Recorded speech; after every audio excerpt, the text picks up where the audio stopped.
We have before us the opportunity to forge for ourselves and for future generations a new world order. Mas a Covid-19 A world pode significar que o mundo tem uma segunda oportunidade para acertar as coisas.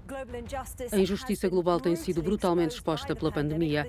O aprofundamento do fosso de riqueza, a desigualdade nos cuidados de saúde, a insegurança no emprego, o agravamento da crise climática, bem como o desmascarar de líderes que trabalham para eles próprios e não para os cidadãos. Mas também demonstrou de uma forma sem precedentes que o mundo pode agir em conjunto e rapidamente para um bem maior. Professor Klaus Schwab, fundador e presidente executivo do Fórum Económico Mundial, acredita que é possível uma redefinição global e publicou um livro sobre isso mesmo e junta-se a mim agora. Obrigada por se juntar a nós em Global Conversation. Quando olha para o estado do mundo neste momento, qual é a primeira palavra que lhe vem à cabeça?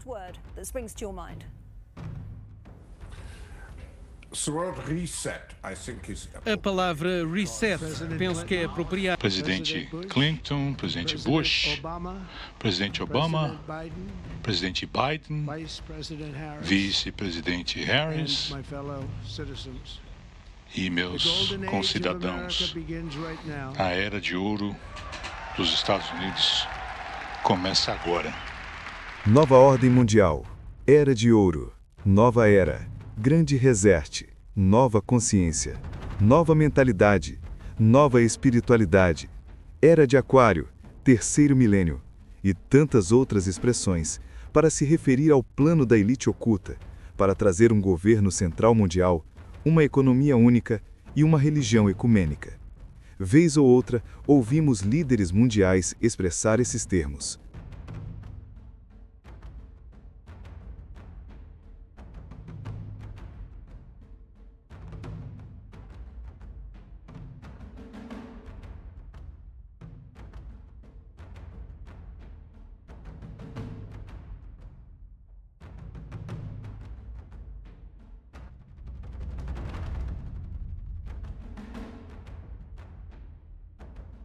E os 10 chifres que viste são 10 reis que ainda não receberam reino, mas receberão poder como reis por uma hora, juntamente com a besta. Estes têm um mesmo intento, e entregarão o seu poder e autoridade à besta. Apocalipse 17, versos 12 a 13. Não só os reis da terra, mas também mostra que os donos das grandes corporações estariam conspirando contra o povo escolhido. Porque todas as nações beberam do vinho da ira da sua fornicação, e os reis da terra se fornicaram com ela, e os mercadores da terra se enriqueceram com a abundância de suas delícias.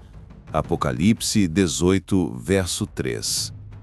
Apocalipse nos mostra que o poder por detrás da nova ordem mundial é um poder religioso e político, que no capítulo 17 fala que perseguiu os santos, que embebedou toda a terra com suas falsas doutrinas, mãe das prostituições, que se localiza em 7 montes, e que no tempo do profeta João, autor do livro de Apocalipse, era a cidade que governava sobre os reis da terra. Essa característica é de Roma, pois é a cidade das 7 colinas, que matou os fiéis seguidores de Deus tanto na fase imperial como na papal, e que iniciou a apostasia na igreja. A união entre a igreja e o império deu início à formalização através dos concílios de crenças que antes não era ensinada por Jesus e seus apóstolos. Os mercadores da terra que ganharam à sua custa são as famílias da nobreza negra que de fato são donas do Vaticano. Na Idade Média, essas famílias criaram as linhagens papais. Para ser papa, ou deveria pertencer ou trabalhar para alguma dessas famílias. Famílias como os Borgia, Médici, Orsini, Máximo, Bourbon, Habsburgo, Pallavicini, Aldobrandini, Torlonia, Gaetani, Lancelotti e entre tantas outras. Não é a maçonaria ou os Illuminates que a Bíblia ensina que será detentor desta nova ordem mundial, mas sim Roma papal, pois em Apocalipse 13 fala que ela tinha um poder no passado, mas teve uma ferida mortal e que ela usaria outro poder que teria a força que ela detinha e esse poder devolveria o poder de volta a ela. Apocalipse 13 fala da besta do mar, que é Roma, na fase papal, e fala da besta da Terra, que é os Estados Unidos. No segundo vídeo deste canal, expliquei sobre esta interpretação e sobre a marca da besta. Após a Guerra Fria, o padre jesuíta Malachi Martin reconheceu em seu livro intitulado A Chave deste Sangue que existem dois poderes mundiais, os Estados Unidos e o Vaticano, que, segundo ele, competem pelo domínio do mundo. Só que, na verdade, eles não são competidores, mas sim aliados, conforme está em Apocalipse 13. A revista Time mostrou que, ao invés de rivais, eles eram aliados no que ficou conhecido como a Santa Aliança, para derrotar o comunismo soviético. As sociedades secretas são controladas por agentes de Roma. Quando os jesuítas foram perseguidos pelos reis católicos, isto por se intrometerem por demasiado na política dessas monarquias, e assim por pressão destes a ordem foi dissolvida da igreja pelo Papa Clemente XIV, eles viveram na clandestinidade e criaram os Illuminates da Baviera. Basta pesquisar e verá que o fundador desta sociedade secreta, Adam Weishaupt, era um jesuíta.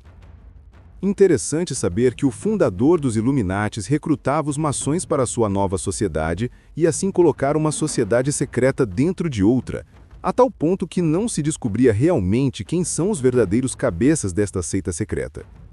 Foi assim que os jesuítas conseguiram se vingar dos reis católicos e da sua própria instituição que há tanto tempo estavam trabalhando. O iluminismo causou a queda da monarquia na França, que foi de grande perda para o poder da igreja. Sendo assim, em 1814, os jesuítas foram mais uma vez aceitos na Igreja Católica. A família Rothschild, uma poderosa família judia, sempre trabalhou para os jesuítas e para o Vaticano. No período que foram expulsos, eles que tinham grande quantia adquiridos da exploração do trabalho dos índios em suas reduções, confiaram o depósito de suas riquezas aos Rothschild. No livro O Vaticano e os Judeus, o autor David Ketzer relata do trabalho financeiro que esta família prestava ao Vaticano. A conclusão é que, por detrás do espiritismo, do protestantismo atual, estão os agentes de Roma trabalhando para a restauração do poder de seu líder maior, o Papa. Não é à toa que o país com maiores números de universidades e colégios jesuítas são os Estados Unidos. Boa parte da liderança política dos Estados Unidos saiu de uma educação jesuíta. Exemplo disto, Trump e o Biden. Através da maçonaria, Roma leva a cabo o plano de ter seu poder de volta, pois com a maçonaria faz com que os protestantes, principalmente do rito escocês, trabalhem para a agenda deles. Desde a Inglaterra e os Estados Unidos, principais nações protestantes, têm grandes números de pastores iniciados nesta sociedade secreta. Na sociedade secreta Caveiras e Ossos, da qual boa parte da família Bush fez parte, tem um ritual de juramento que se faz perante uma pessoa vestido de papa. Ordem nos caos, dividir para conquistar, os fins justificam os meios, são os lemas que impera nestas sociedades secretas e dos jesuítas. Levar o mundo para o caos e logo apresentar a solução, que será a adesão da marca de Roma, o domingo. Para isto, também haverá uma aparição de um falso Cristo que virá para respaldar esse dia falso. No movimento da nova era, esse falso Cristo é chamado de Maitreya. Ele virá para unir a todos e trazer a paz. Interessante que ele terá apoio dos governantes, sendo que em Apocalipse 17 deixa claro que os reis da terra estarão contra o Cordeiro. Verdade. Nós vamos acompanhando e entendendo o que eles querem, ao invés de termos uma noção pré-concebida. Então, à medida que começamos a desenvolver as nossas responsabilidades e obrigações, em vez de apenas dividir o que eu acho que essas coisas vão fazer, há ótimos trechos aqui no livro Grande Conflito, que eu acho que não importa qual seja o seu histórico, se você ler com o coração aberto, é difícil de discordar. Eu gostaria de ler agora. Diz assim: Deus nos deu a sua palavra para que possamos nos familiarizar com seus ensinamentos e saber por nós mesmos o que ele requer de nós. E esse é o X da questão, em torno do qual esse programa foi feito. É fazer com que as pessoas saibam por si mesmas, sem crerem automaticamente em tudo o que ouvem aqui, mas, ao ouvirem, irem à palavra de Deus para ver se é assim mesmo. Bom, o mundo hoje quer que você ache que não há requisitos para ir a Cristo, mas o primeiro requisito é crer que Ele é capaz de salvar você completamente, e que Ele é o único caminho, a verdade e a vida. Eu não acho que nenhum cristão negaria isso, mas às vezes, quando falamos sobre requisitos e Deus, as pessoas ficam desconfortáveis com este assunto. Sim, eu acho que é uma frase que eu queria mencionar que pode acabar virando um tema para um programa. E essa é a frase que temos ouvido muito agora. É a que diz que você só precisa ter um relacionamento com Jesus. É tudo o que você precisa para a salvação. Bom, é verdade que você precisa ter um relacionamento com Jesus. Mas a questão é, o que é um relacionamento com Jesus? E com quem nós estamos tendo esse relacionamento? Uma vez que muitos acreditam que é com Jesus, mas seguem coisas que não estão na Bíblia. Neste caso, é uma falsificação. A diferença entre o verdadeiro relacionamento e o falso é com quem você está tendo um relacionamento. Alguns programas atrás, mostramos as citações do ocultismo que diz que o seu objetivo maior, a missão dele nos últimos 100 anos era fazer todas as igrejas protestantes doutrinariamente deficientes, de forma que não saberiam a quem estavam seguindo, não conheceriam suas Bíblias. E esse é o problema que estamos enfrentando hoje, principalmente com relação ao nacionalismo cristão. Nós temos que saber por nós mesmos o que diz a palavra. Deus nos deu intelecto e habilidade para que possamos discernir o que é certo e o que não é de acordo com a sua palavra. Quando aquele homem foi a Jesus dizendo, "O que devo fazer para herdar a vida eterna?", Jesus apontou a ele as Escrituras, dizendo, "O que está escrito na lei? Como você a lê? A ignorância não desculpará jovens ou idosos, nem os livrará da punição devida pela transgressão da lei de Deus, porque há em suas mãos uma apresentação fiel dessa lei, e de seus princípios e suas reivindicações." Então, não há desculpas, temos essa obrigação. Poucas pessoas no mundo hoje podem dizer que não possuem acesso algum à Bíblia. E isso é totalmente verdade. Desde o início de 1800, quando as sociedades bíblicas estavam se formando na Inglaterra e nos Estados Unidos, a Bíblia foi ao mundo de uma forma que jamais vimos desde o início e durante os tempos apostólicos. Quando as pessoas transmitiam a palavra de forma oral, as pessoas nunca tiveram um acesso tão fácil à Bíblia como hoje. Temos muitas Bíblias por aí, mas o problema é que não sabemos o que elas dizem. Agora veja que interessante o que ela aborda no próximo parágrafo aqui. Não basta ter boas intenções. E veja, isso não é algo fácil de dizer às pessoas. O mundo está cheio de pessoas com boas intenções, mas isso não basta. Não basta que um homem faça aquilo que pensa ser certo, ou o que um pastor diz ser certo. E eu digo que esta é a grande questão com a qual a maioria dos cristãos está lidando hoje em dia. Infelizmente, a maioria dos cristãos vivem sob um fundamento de muitos erros bíblicos. Isso porque eles não querem ler a Bíblia com os próprios olhos. O segundo problema é que quando eles leem a Bíblia, eles a leem para entender do jeito que lhe disseram para entender. Eles constroem sua doutrina baseando-se numa base ruim, onde a maioria dos ministros que dão essas informações a eles sequer entendem do que está falando as Escrituras. E as coisas que não são apresentadas corretamente são apresentadas de uma forma que agrada o coração. Esta é outra razão pela qual às vezes é tão difícil abandonar a falsa doutrina e os falsos ensinamentos, porque esses falsos ensinos apresentam um futuro mais agradável, mais adequado aos nossos desejos do coração, ao invés de nos afastar do pecado. Uma ótima maneira de saber se sua igreja está pregando a verdade ou não é nesta categoria aí. A lei foi pregada na cruz, sim ou não?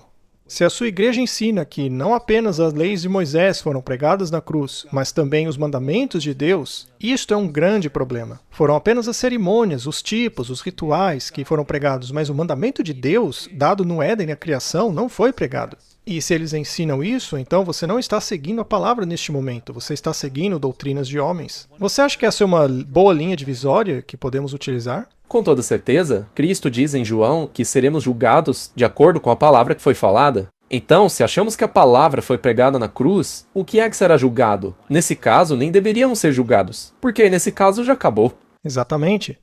E aí você cria um monte de outros problemas, como vamos tentar falar aqui com o tempo. Mas vamos continuar. A salvação de sua alma está em jogo. Ele deve pesquisar as Escrituras por si mesmo. Por mais fortes que sejam suas convicções, por mais confiante que esteja de que o ministro sabe o que é a verdade, este não é o seu fundamento. Quantos cristãos hoje estão nesse fundamento? Ou seja, eles só aceitam o que os pastores dizem para eles. Eles só aceitam e não pesquisam nas Escrituras para ver se é aquilo mesmo. É isso mesmo? É o primeiro e mais elevado dever de todo ser racional aprender nas Escrituras o que é a verdade. E é isso que temos tentado fazer aqui. Qual é a verdade em meio a todas essas informações? E é o maior e primeiro dever de cada pessoa estudar por si mesma a Bíblia. Na verdade, essa é a nossa missão. Essa é a missão desse canal. Essas coisas que estamos lendo têm o nosso total endosso. É o primeiro e mais elevado dever de todo ser racional aprender nas Escrituras o que é a verdade. Então, é aprender o que é a verdade e, depois, além disso, andar na luz. e encorajar outros a seguirem seu exemplo. Devemos estudar a Bíblia diligentemente, dia após dia, ponderando cada pensamento e comparando Escritura com Escritura. Com a ajuda divina, devemos formar nossas próprias opiniões, assim como devemos responder por nós mesmos diante de Deus. A questão é que ninguém mais vai te ajudar nesse julgamento a não ser o próprio Jesus. Mas a única maneira de fazer com que Jesus intervenha por você nesse juízo, porque a Bíblia diz que todo mundo vai comparecer nesse tribunal, queremos que Jesus seja nosso advogado ali. Nós não queremos ficar sozinhos nos defendendo. A única maneira de fazer isso é tendo um relacionamento com a palavra. Isso mesmo. É uma boa pergunta se fazer Deus está me dizendo quem Ele é? Ou eu estou dizendo a Deus quem Ele é? Essa é uma pergunta excelente. Mas se não for perguntado no ambiente correto, pode afastar as pessoas. Não é uma questão de outros fazerem essa pergunta para você. Você mesmo tem que se fazer essas perguntas. Não deve haver esconderijo, nem ego, nem nada quando estivermos a sós com Deus. Os outros seres humanos não participam disso. Isso deve ser somente entre você e Deus. Mas algumas pessoas dizem, mas eu não posso simplesmente ficar fora disso aí. Veja, em 28 de agosto, poucos dias atrás, quando isso aí foi gravado, o Departamento de Segurança Interna publica sem contexto nenhum, orai sem cessar. Este é um verso tirado diretamente da Bíblia. Sim, é 1 Tessalonicenses 5,17. O interessante é que eles não citaram o versículo da Bíblia. Talvez isso teria levantado mais controvérsia ainda, mas é literalmente 1 Tessalonicenses 5,17. Veja, talvez as pessoas estejam ficando cansadas desse assunto. Estão cansadas dessa tal de conspiração, que o governo vai virar cristão, que os protestantes vão assumir o poder. Mas, veja, o motivo do episódio de hoje é mostrar que isso não é boato. Isso realmente está acontecendo. Quando você cristianiza o governo, surgem coisas como o documento do Projeto 2025. O Trump está implementando esse projeto com perfeição. Também temos o Hegseth com a sua tatuagem da Cruz da Ordem de Santa Jerusalém, que é a Ordem dos Templários, subserviente ao Vaticano. Você também tem o Departamento de Segurança Interna, publicando tweets com versículos da Bíblia. E pode ter pessoas que digam, mas isso aí não é um problema, a gente não quer ser realmente um país cristão. Bom, é por isso que lemos aquela citação passada. Porque se você não conhece a palavra por si mesmo, você verá esse sistema chegando e pode parecer algo muito bom, mas se não falar de acordo com a palavra de Deus, não há luz neles. O que estamos vendo é uma fusão do governo e a igreja, uma espécie de fusão para confundir as linhas. E é isso que veremos com o Doug Wilson e outras coisas que mostraremos à medida que o programa avança, como por exemplo a missa que ocorreu na casa do Trump e outras coisas mais. Então, há uma fusão acontecendo. E eu não sei se o mundo evangélico enxerga que a prostituta, Roma, está se fundindo com esse poder protestante. Quando começamos a ver tweets como esse de agências governamentais citando a Bíblia sem contexto nenhum, vemos que esses são tremores iniciais do terremoto que está por vir, que é a unificação entre a igreja e o Estado, que é algo que eles vão conseguir fazer. A história está se repetindo. O povo de Deus, na época da primeira vinda de Jesus, foi surpreendido com a sua vinda, apesar de terem uma profecia de tempo. Eles poderiam saber quando ele viria. Nós não temos isso, mas temos profecias de eventos que se cumprirão antes da segunda vinda. E, curiosamente, o mundo que está professando conhecer Jesus, que alegam o seguir, não percebem que as ações que eles estão praticando, na verdade, estão os colocando do mesmo lado daqueles que o crucificaram. Agora vamos assistir a um vídeo que prova o que estamos dizendo. Nós vamos ver o pastor Doug Wilson e eu gostaria de sugerir às pessoas que assistam ao debate entre o Doug Wilson e o pessoal do Heritage and Hope para obterem uma compreensão de qual é a base desse movimento nacionalista cristão. Em essência, eles acham que tem que ser pela força e também queremos destacar o trabalho do pastor Walter Weith e de Martin Smith por tudo que eles têm feito ajudando pequenos ministérios como o nosso e o Heritage and Hope e o Little Light e outros, por ajudarem esse trabalho de levar a mensagem adiante. Então, também quero incentivar as pessoas a assistirem o pastor Walter Weith e Martin Smith. Então, que Deus os abençoe e os guarde enquanto continuem a trilhar seu caminho. Muito bem, vamos dar uma olhada em Doug Wilson, vamos analisar a mentalidade dele. A mentalidade desse movimento, do nacionalismo cristão, que gostaria de obrigar a nação a tornar-se cristã por meio de leis. Vamos ouvir o Doug Wilson contar-nos a sua opinião e vermos se isso está em harmonia com o que a Bíblia diz que aconteceria no fim ou não. O movimento se autodenomina nacionalista cristão e sua missão é transformar os Estados Unidos, na verdade o mundo, em um mundo cristão. O pastor sênior da Christ Church, Doug Wilson, não esconde suas crenças em Deus e em seu país. Eu gostaria de ver a minha cidade se tornar uma cidade cristã. Gostaria de ver o Estado um Estado cristão. O meu país, um país cristão. Eu queria ver o mundo ser um mundo cristão. E agora as opiniões controversas de Wilson, como um nacionalista cristão, estão ganhando força, bem no centro de poder de nossa nação, com a recente inauguração de sua nova igreja e a participação do secretário de Defesa Pete Hegseth. Plantar uma igreja em Washington é parte da sua missão para transformar o nosso país em uma nação cristã? Sim. Toda sociedade é uma sociedade teocrática. A única diferença é quem é o Deus de cada uma. Em uma democracia secular, seria Demos, o povo. Em uma república cristã, seria Cristo. O que você diria para um muçulmano que está nos assistindo e que pergunte por que a sua visão é melhor do que a minha? Por que o seu Deus é menor do que o meu? Veja, se eu fosse para a Arábia Saudita, eu teria que me submeter às regras do Deus dele. Você disse agora há pouco que quer que o mundo seja cristão. Sim. Então você quer suplantar a religião deles com a sua? Sim, por meios pacíficos, compartilhando o evangelho. Mas ainda há muito trabalho a fazer. Eu acredito que estamos trabalhando em um pedacinho pequeno do mundo. Wilson faz parte do movimento nacionalista cristão mais amplo que está fazendo incursões com a administração Trump, ou a criação de novo escritório de religião liderado por evangélicos, a pastora Paula White Cain. Pessoas são vistas do lado de fora da Casa Branca, orando e falando em línguas. Estamos no solo da Casa Branca e declaramos sua palavra. E agora há um culto de oração mensal no Pentágono iniciado por Hegseth, a conexão de mais alto nível de Wilson com o governo Trump. Não está vinculado a uma organização, mas é o tipo de coisa que adoraríamos que acontecesse.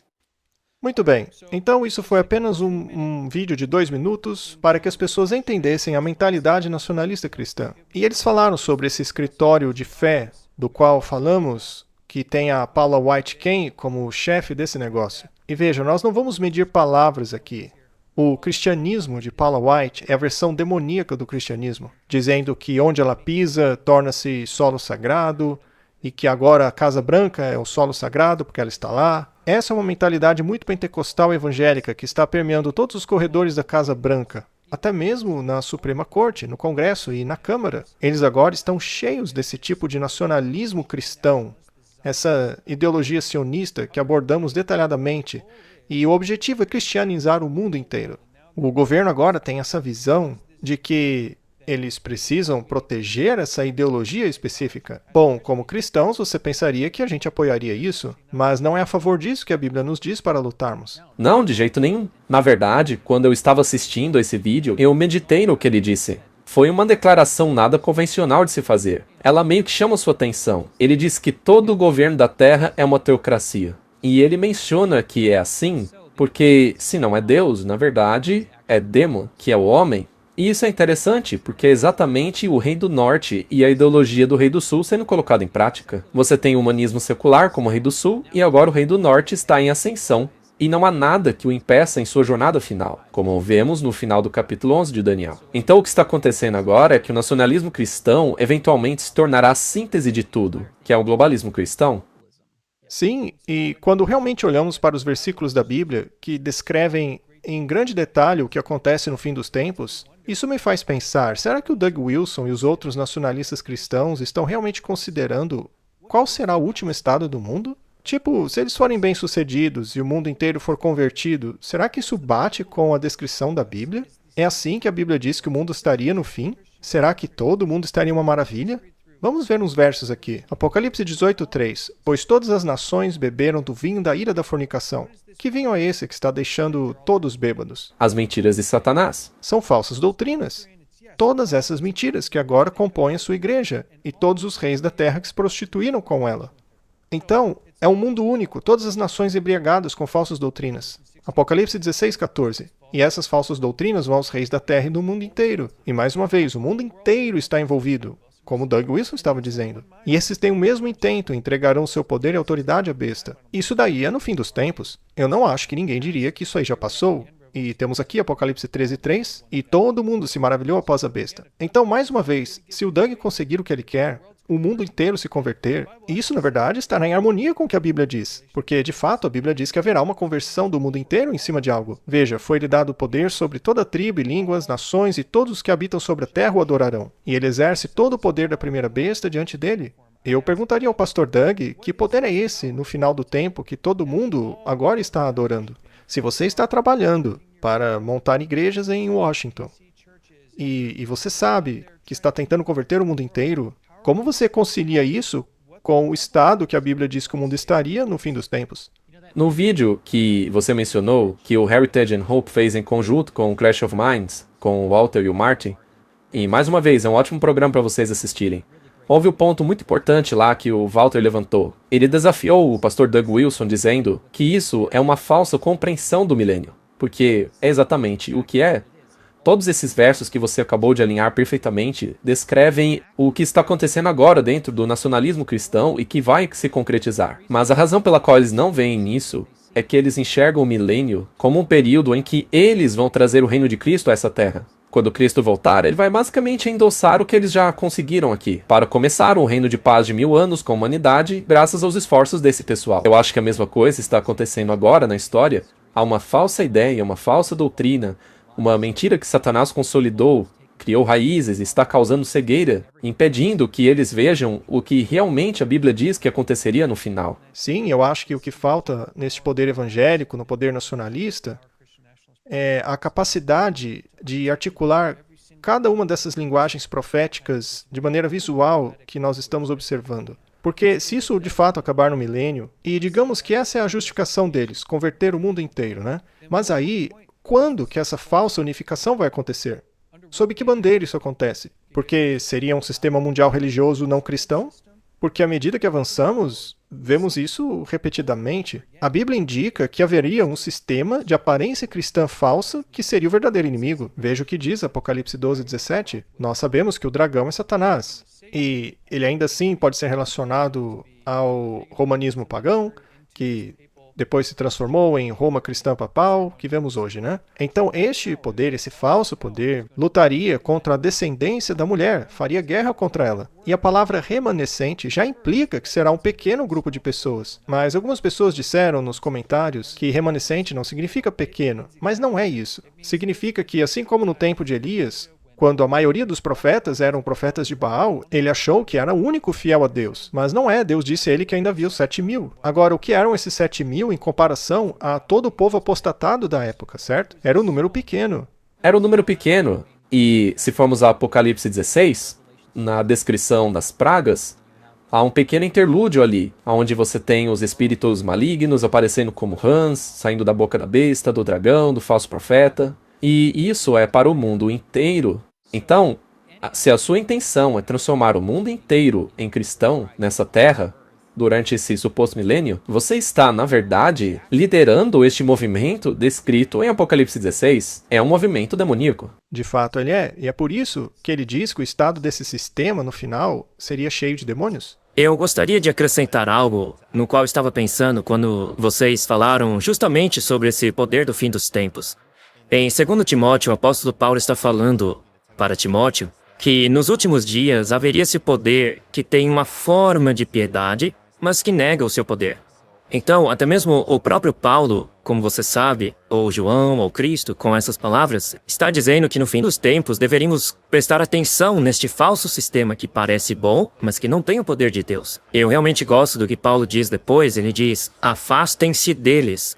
Deveríamos sair desse sistema e não adotá-lo. Sim, e precisamos avaliá-lo com relação à norma que temos, que é a palavra de Deus, certo? Então essa ideia de que há um pequeno grupo que resta, que é o remanescente, esse grupo é identificado com duas características descritas aqui no verso. Uma delas são os mandamentos de Deus. E já dissemos aqui, se a sua igreja diz que esses mandamentos não são mais válidos, então você está no lugar errado. Já a segunda coisa é o espírito de profecia. Se a sua igreja não consegue explicar alguns dos muitos elementos proféticos abordados aqui, isso também a desqualifica. Eu ainda diria que se essa igreja leva as pessoas até a cruz, mas não as leva até o trabalho de expiação que Jesus está fazendo no santuário agora, então não é um trabalho completo. Afinal, até a igreja católica te leva até a cruz, não é? mas eles nunca levam para a obra de expiação do santuário celestial. Esta é uma das principais características do remanescente. E no lado oposto a esse pequeno grupo que guarda os mandamentos, está um grupo que odeia os mandamentos, que vão matar os que querem guardá-los. E eles são identificados com uma marca. Mateus 10:22 reitera isso.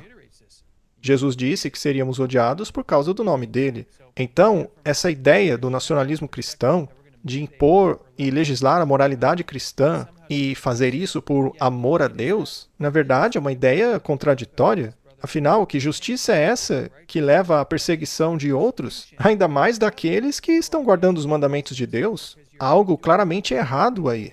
Só isso já nos deveria fazer enxergar que se trata de um movimento falso, ainda que pareça religioso. Veja só o que diz aqui. Este sistema final não é um no qual todos estarão de mãos dadas, a menos que você esteja falando do milênio, mas esse falso sistema tem que vir primeiro. E Apocalipse 13:15 diz: qualquer um que não adorar essa imagem será morto.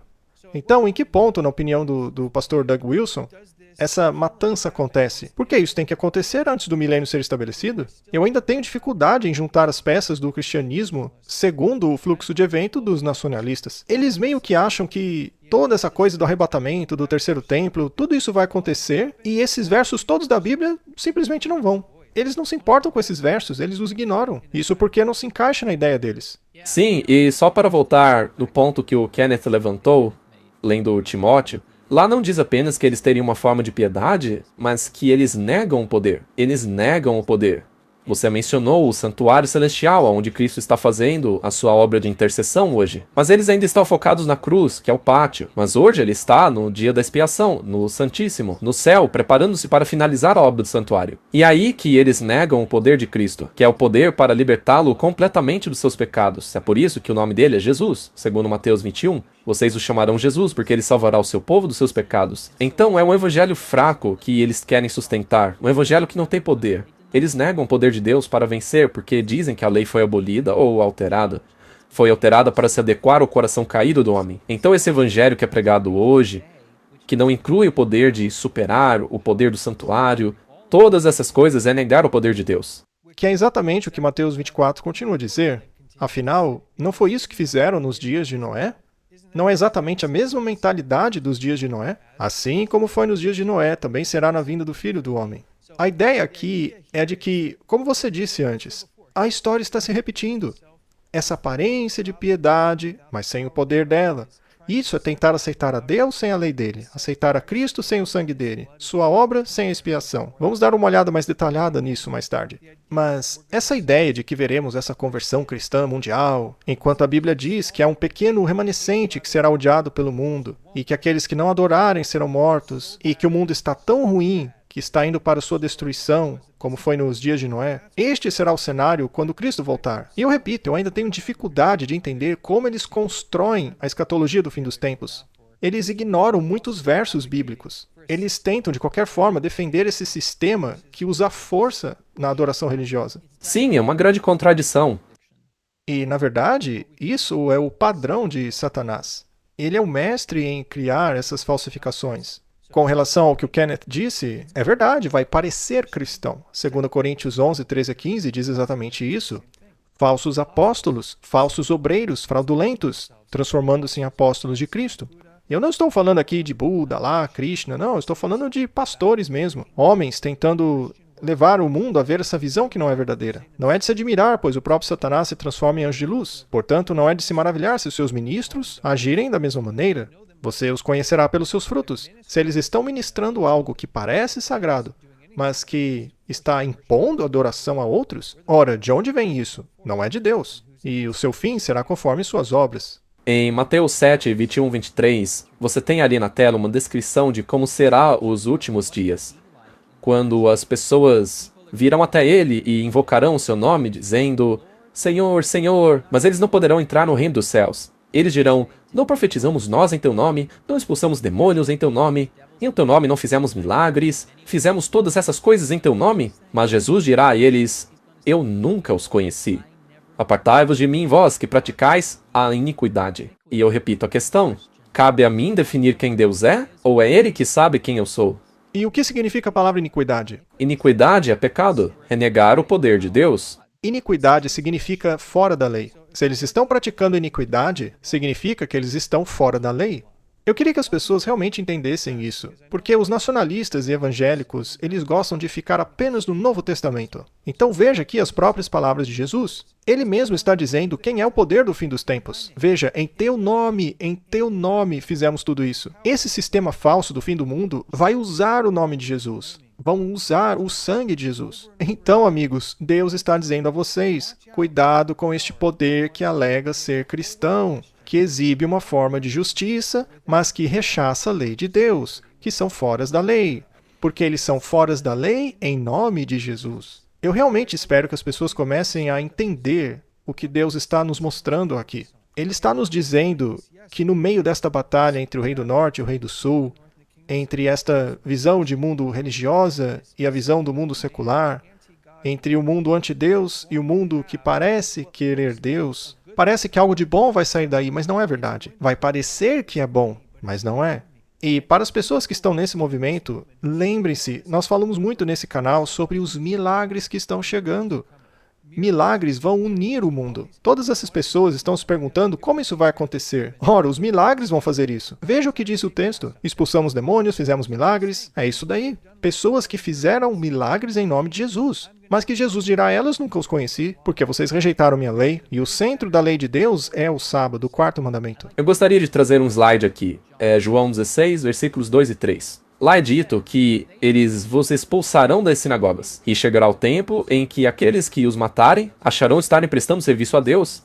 Eles farão essas coisas porque não conheceram o Pai e não conheceram Jesus. Então, mais uma vez, afastem-se deles, porque praticam a iniquidade, eles não têm a lei, eles não têm um relacionamento verdadeiro com Cristo. Ainda assim usarão o nome dele, farão milagres dizendo que vem de Jesus. Eles serão os que promulgarão o sistema da marca da besta, e perseguirão pessoas, as impedirão de comprar e vender, e eventualmente as condenarão à morte. Eu percebi que a nossa sessão de comentários está ficando cada vez maior. Eles estão falando sobre doutrina adventista, que nós somos muito tacanhos e tudo mais. Veja, eu realmente estou orando para que no final as pessoas enxerguem o quanto estamos arriscando os nossos pescoços para declarar publicamente o quão perigoso é este movimento. Nós estamos plantando sementes aqui. Não estamos tentando condenar pessoas. Pelo contrário, queremos ajudar todos. A mensagem do terceiro anjo é chamar as pessoas para fora de Babilônia. É avisá-las sobre essa marca, esta imagem. E temos que dizer claramente o que vai acontecer na América. Vai envolver igrejas protestantes, haverá a manifestação física de Satanás, como disse Alice Bailey, com a externalização da hierarquia, e as igrejas acharão estarem fazendo o serviço de Deus ao imporem moralidade, ao imporem o cristianismo a nível governamental sobre todos. Mas o verdadeiro cristianismo será um remanescente, será um grupo pequeno de pessoas em comparação com o resto do mundo. Este pequeno grupo, o remanescente, não baseia seus méritos em suas obras, como já mostramos nos versículos. Eu quero mostrar ainda mais. Quero mostrar qual será o fundamento deles, em que eles se apegarão. Não são em suas obras, não são em milagres, mas sim na palavra de Deus. Este é o firmamento deles. Confira só. À medida que a tempestade se aproxima, uma grande classe que professou fé na mensagem do terceiro anjo, mas não foi santificada pela obediência à verdade. Então veja só, tem uma diferença entre entender a verdade e praticar essa verdade. Eles conheceram a verdade, mas abandonaram a sua posição e se uniram às fileiras do inimigo. Unindo-se ao mundo e participando de seu espírito, passaram a ver as coisas quase sob a mesma luz. E, quando a prova é imposta, eles estão preparados para escolher o lado fácil e popular. Eu destaquei isso porque eu quero que isso fique gravado na mente das pessoas.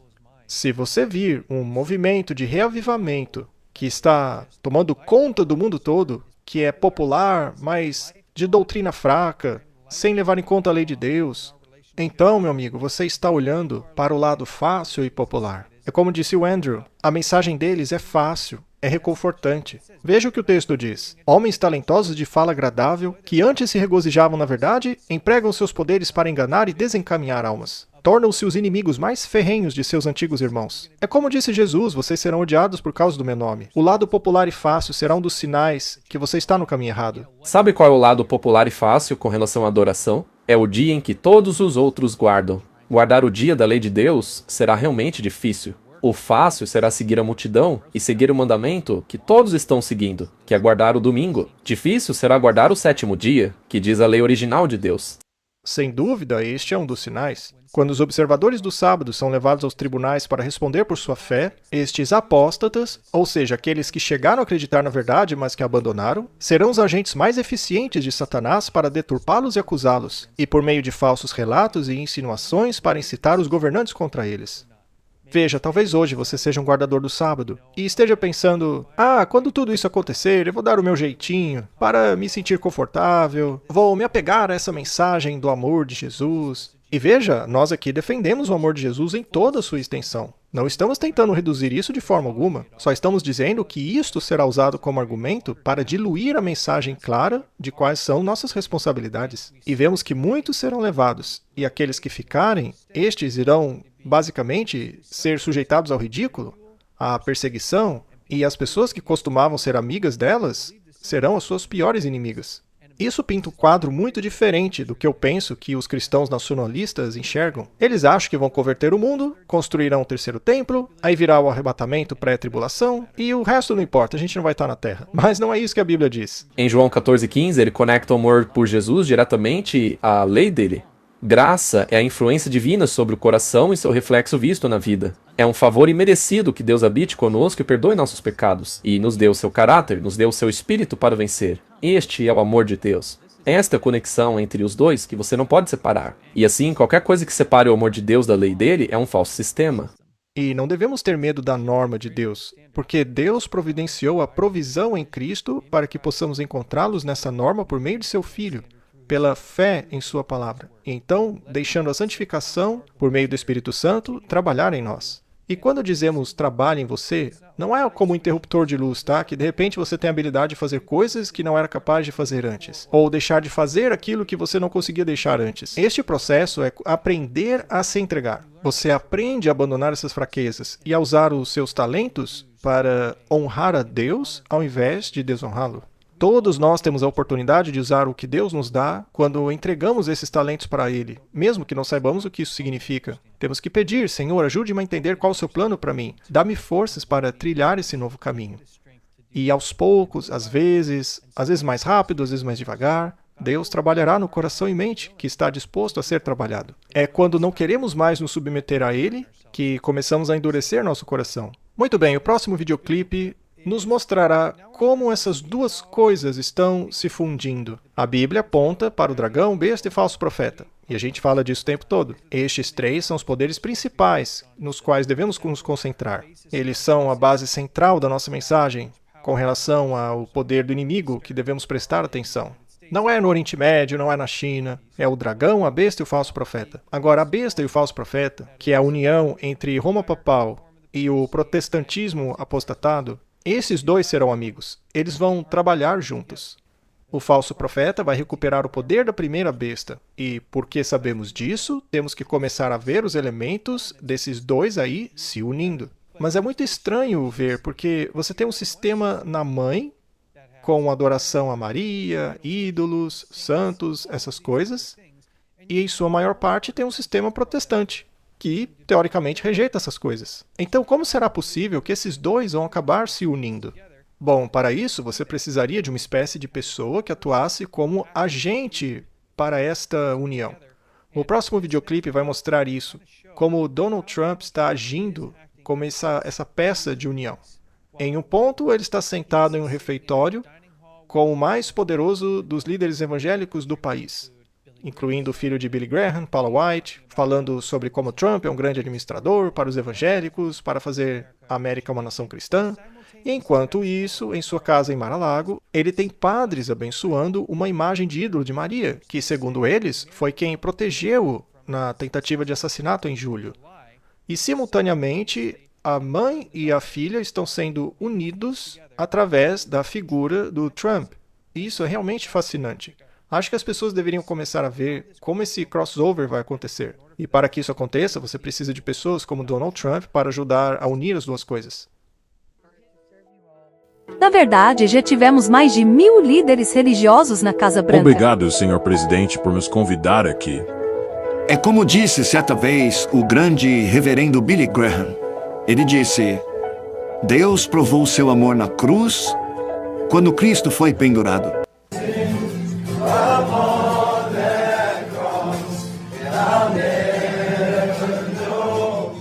Já era hora de nós termos um Papa que potencialmente poderia ter votado no atual presidente. Sim, ele votou como republicano nas eleições de 2024. Ele votou no presidente Trump. Então, isso foi um bom presságio para um possível relacionamento de trabalho com o presidente. Água benta. Da Nossa Senhora de Fátima, por tantos motivos. E por quê? Acreditamos que ela teve um papel na salvação dele naquele dia de julho, entre outras coisas. Então, como sacerdotes, eu peço que vocês se unam ao bispo nesta oração sobre a estátua enquanto a entregamos ao presidente Trump, para que sirva como guardião dele em sua nova administração. Que esta imagem de Maria inspire o presidente Trump, sua esposa Melania, seu filho Barron e toda a família Trump ao ver esta imagem em sua casa. Eles são seus filhos e filhas, chamados ao Sagrado Coração do seu Filho, como todos nós. Tem sido o sonho dos últimos 3 papas, que um dia todos os cristãos se reunissem para celebrar a Eucaristia. Porque, basicamente, a ideia é de que todos os cristãos se unam, como disse o apóstolo Paulo, para celebrar a Eucaristia. Então haveria unidade entre os cristãos. Mas o problema é que, como ambos já mencionaram, que é a ideia católica romana da Eucaristia. Eucaristia é quando as pessoas vão para o que chamamos de ceia do Senhor. E, basicamente, os católicos acreditam que estão realmente participando da carne literal de Cristo quando comem aquela hóstia. Que, aliás, nem é pão. Aquilo lá simplesmente derrete na boca. Isso porque não devemos mastigar a carne de Cristo. A ideia é essa. E o vinho que o padre bebe, que nem chega a ser dado aos membros comuns, supostamente aquilo foi transformado no sangue literal de Cristo. A isso se chama transubstanciação. E sabemos que isso não é bíblico de forma alguma. É uma visão mágica do pão e do vinho. Então, por que você iria querer ir a um congresso chamado Congresso Eucarístico? Veja, Satanás é um especialista em esconder as reais motivações no Jardim do Éden. Não é? Ele usa camuflagem. Ele aparece como uma bela serpente, o mais belo animal, segundo o próprio Ellen White, lá do jardim, e o mais sábio de todos. E é por isso que devemos ser sábios como serpentes. Ele diz a Eva, ei, você sabia que se comer do fruto dessa árvore será super sábia, você será abençoada? Mas debaixo dessa proposta havia o engano. A descrição do papado feita por Ellen White é a melhor descrição que eu já li. Por trás da aparência variável do camaleão, há o veneno invariável da serpente. Então Satanás pega algo que parece bom, mas que não é, porque o resultado final e a motivação estão errados.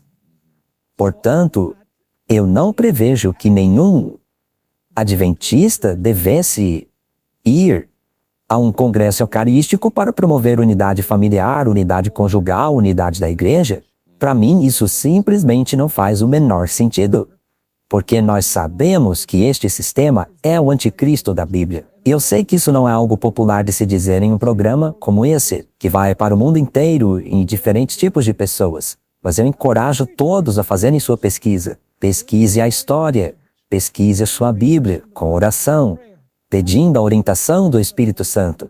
E você verá que é muito perigoso colocar-se em um ambiente como este.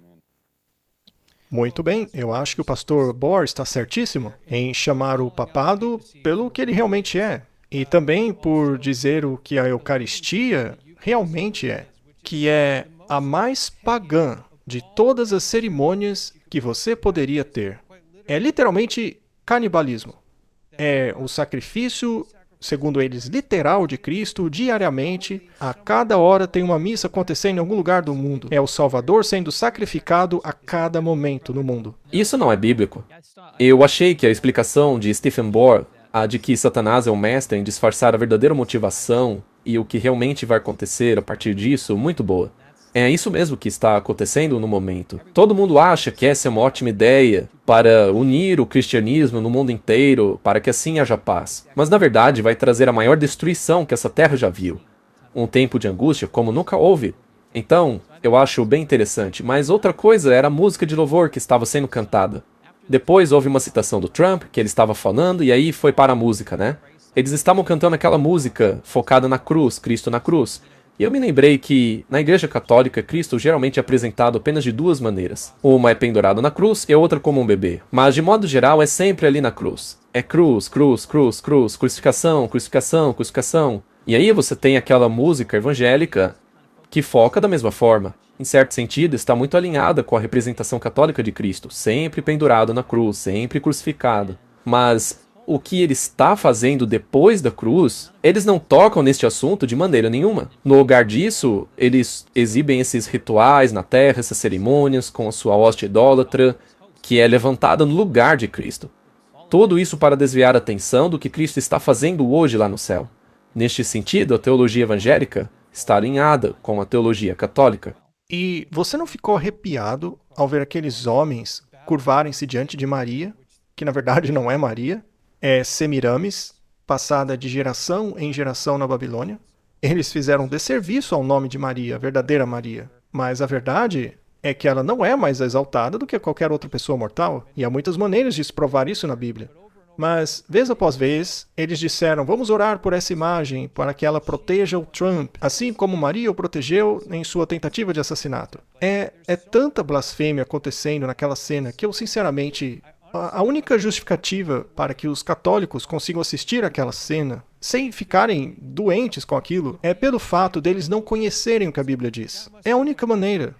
Porque, quando olhamos para o catecismo, começa a fazer sentido, porque eles mudaram completamente os mandamentos. Se você é católico, lembre-se do que dissemos no início do programa. Estude a Bíblia por si mesmo e descubra por si mesmo que a Bíblia foi alterada. O que acabamos de assistir só está sendo aceito como normal hoje porque eles mudaram os mandamentos de Deus. Eles apagaram o segundo mandamento. Se você olhar aqui na tela, você vê que o segundo mandamento foi apagado, o que proíbe a feitura de ídolos. E eles fizeram isso porque a Igreja Católica achou que tinha o poder e autoridade para fazê-lo. Além disso, eles também modificaram o dia de adoração. Eles moveram o dia de sábado para o terceiro mandamento e mudaram também o dia para o domingo, o primeiro dia da semana. E como apagaram o segundo mandamento, para continuar com 10, eles dividiram o 10º mandamento. Eles dividiram o 10º em 2. Então ficou, não cobice a mulher do seu próximo, e o outro mandamento, não cobice os bens do teu próximo. E a maioria dos católicos não tem ideia disso. Por isso, encorajamos que eles estudem a Bíblia por si mesmos. Isso os faria enxergar que aquilo era um ídolo, e as palavras que aquele anfitrião disse são claramente blasfemas. Eu posso dizer a você, tendo estudado com vários católicos ao longo dos anos, que eles basicamente, quando são deparados com estas verdades, como por exemplo o do quarto animal de Daniel, que é Roma, os papas colocando-se no lugar de Deus, afirmando perdoar pecados, na maioria das vezes os católicos me dizem, sabe de uma coisa, eu sempre achei isso um pouco estranho. Ou, quando eu era criança eu achava estranho mesmo isso ou aquilo. Eu não entendi aquilo que a gente tinha que fazer no domingo, na missa. No fundo, eles todos me dizem que sempre sentiram que algo estava errado. Aí quando finalmente estudaram a Bíblia, a maioria deles diz que ficaram aliviados porque agora faz sentido. Então a grande maioria deles, de fato, não entende o que está acontecendo. Eles simplesmente seguiram isso no automático, dependendo de outras pessoas para lhes dizer o que fazer. E eles não são incentivados a lerem a Bíblia, mas sim